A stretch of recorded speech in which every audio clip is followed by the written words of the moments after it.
Once upon a time a merchant, who possessed great wealth, in land and merchandise, as well as in ready money. He was obliged from time to time to take journeys to arrange his affairs.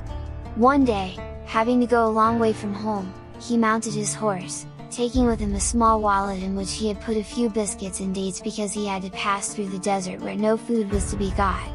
He arrived without any mishap, and, having finished his business, set out on his return. On the fourth day of his journey, the heat of the sun being very great, he turned out of his road to rest under some trees. He found at the foot of a large walnut tree a fountain of clear and running water. He dismounted, fastened his horse to a branch of the tree, and sat by the fountain, after having taken from his wallet some of his dates and biscuits. When he had finished his frugal meal he washed his face and hands in the fountain.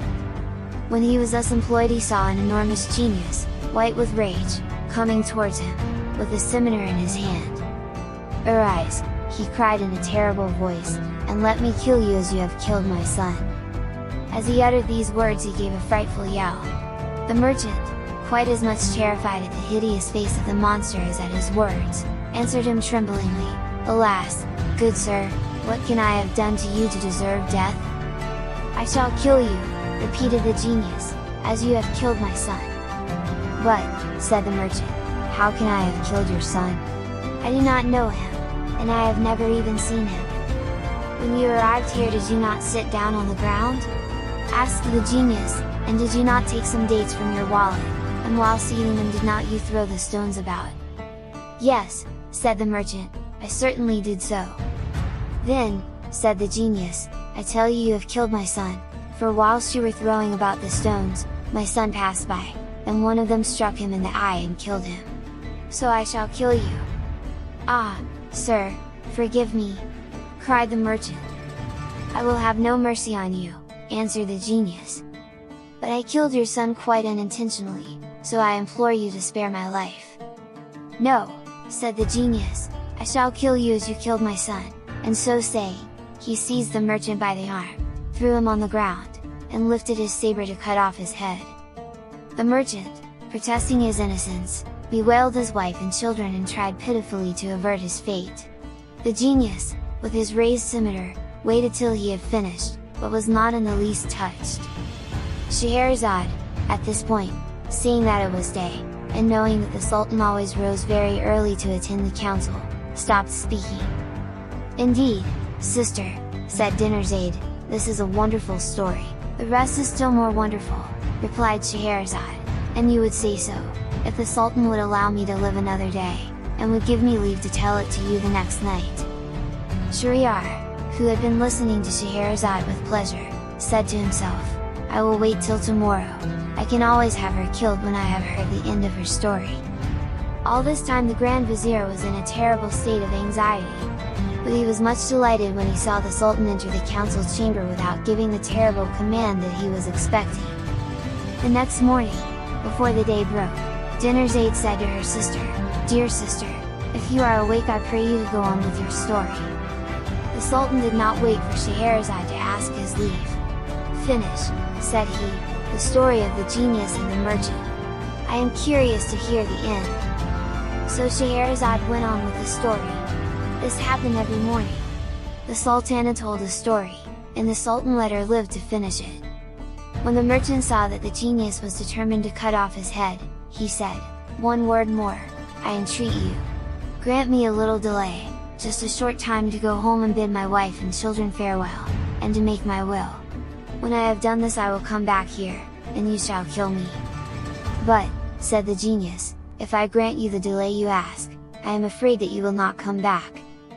"I give you my word of honor," answered the merchant, "that I will come back without fail."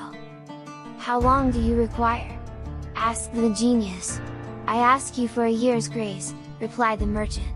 "I promise you that tomorrow 12th, I shall be waiting under these trees to give myself up to you." On this, the genius left him near the fountain and disappeared. The merchant, having recovered from his fright, mounted his horse and went on his road. When he arrived home his wife and children received him with the greatest joy. But instead of embracing them, he began to weep so bitterly that they soon guessed that something terrible was the matter. "Tell us, I pray you," said his wife, what has happened?" "Alas," answered her husband, "I have only a year to live." Then he told them what had passed between him and the genius, and how he had given his word to return at the end of a year to be killed.